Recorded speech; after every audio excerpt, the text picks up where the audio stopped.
What's up, y'all? Back in the box. I'm 2 weeks out from a really big show, and I wanted to share a couple of bits of kind of my thought process as far as how to prepare for the show and just some general ideas I have about how to put a little bit extra juice in your jalapeno smoothie. I don't know if that makes any sense, but if you finish the video, I think eventually you understand what I'm trying to say. Okay, so I have my standard invites for the show, which I'll go get.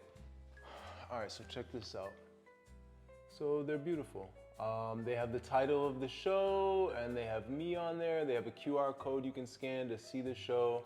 And then on the other side, there's, just more information about the show. And these are great. Physical flyers are great for, look, you're not really gonna be able to get people out of town promoting remotely on Instagram and social media to come to a physical show.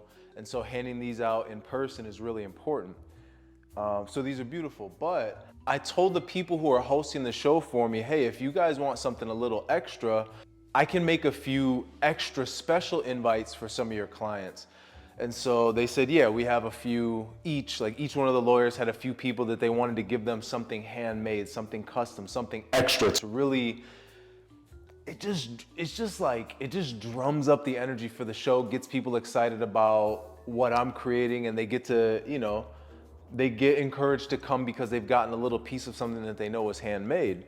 And so years ago, I saw these Keith Haring shirts that were custom printed and designed for one of his shows. I thought for this one, I've been kind of making these handmade shirts. I thought for this one, I would make each one of these clients one of these handmade shirts. And I'm super stoked on that. So I just wanted to share with you guys the rough sketches, show the process of actually making the shirts, and kind of talk more about the idea behind just doing something different to stand out for the purpose of getting people stoked on whatever you're creating.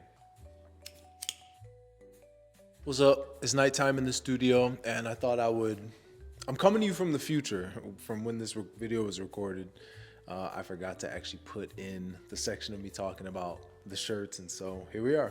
So I'm gonna watch this video with you guys live and kind of commentate as it's going along. So this is puff paint. This is just your standard average puff paint that you can get from most retail stores. I buy mine in bulk on Amazon because I do a lot of these custom shirts, and I easily could print them.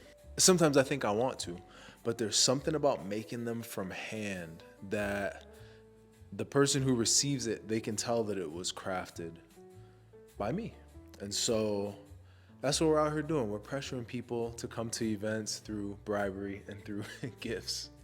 Another also important point about this material is that it's thick. So it's not just a screen print. It actually has some weight, some thickness to it. I know we all love thickness. And so we follow that path through the shirts. These are so fun to make. And so it's cool because it's fun for me to make them. And then I think when the end user gets these custom shirts, it holds that much more importance in their lives, But overall, whatever you give to the universe, you get back. And so I think if you want a little extra from the things that you create, if you want a little extra juice, a little bonus juice, it's important to put in some bonus juice. And so, as you can see, these go quick. These probably take me maybe, 15, maybe like 20 minutes, maybe more like 15 minutes each. It's a reasonable amount of time for the effect that it gives people. But it's cool using these different mediums to try to figure out how to have my consistent oeuvre, which when I'm more confident and feel less cringe saying it, I'll use that word more, but it's basically just the French word for style, or your consistent style, the language that you speak, that people, when they see your work, they recognize your work immediately. It's been really cool finding ways to take different mediums and try to perfectly nail this visual language that I'm creating. And I've been working with these humanities for almost 5 years now, and I have so many journal entries where I'm saying to myself, I have to figure out how to communicate through these things. And I don't know that I have it perfectly figured out right now, but I'm definitely getting there. And I think at the end of the day, that's really what it's all about, is just taking incremental steps to reaching your goals. One step in front of the other. One foot in front of the other. will eventually get you to your final destination. I'm lucky that I was able to find that gold. I've just been lucky in general in this whole moment. Yeah, the finished product looks really good. So the client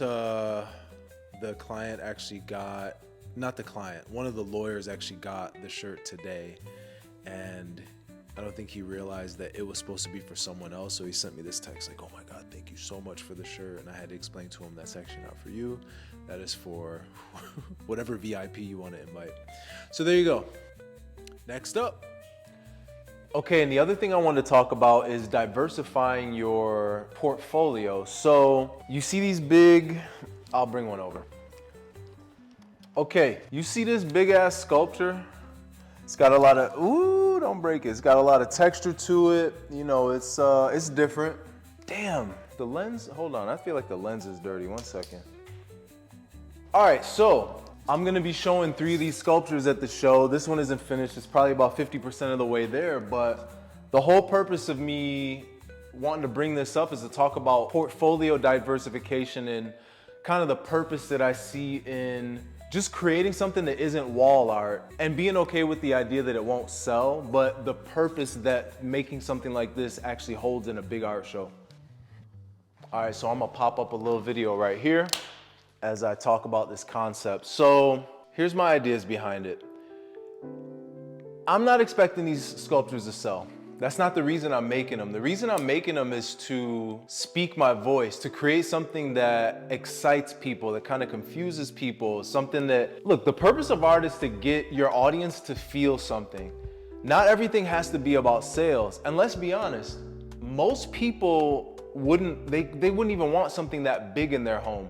Most people don't have that much wall space, but everybody's got a little bit of wall space. So here's how I see the flow of creating sculptures and creating things that aren't made with the intention of selling. A potential buyer, they want to hear your voice. They want to see what it is you have to say.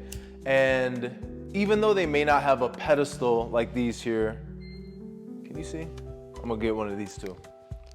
Even though they may not have a pedestal like this one to put any art on, or don't necessarily have a huge wall for these sculptures, the excitement that's created by them seeing a really unique piece of art will drive them to want to support and purchase one of the smaller, more reasonable art pieces. And also people like, you don't want your art show to feel like a flea market. Like you don't want it to feel like you're only there to sell. They are there to support and they really want to hear your voice. So that's my whole concept behind creating things like this, or I'll go grab another one.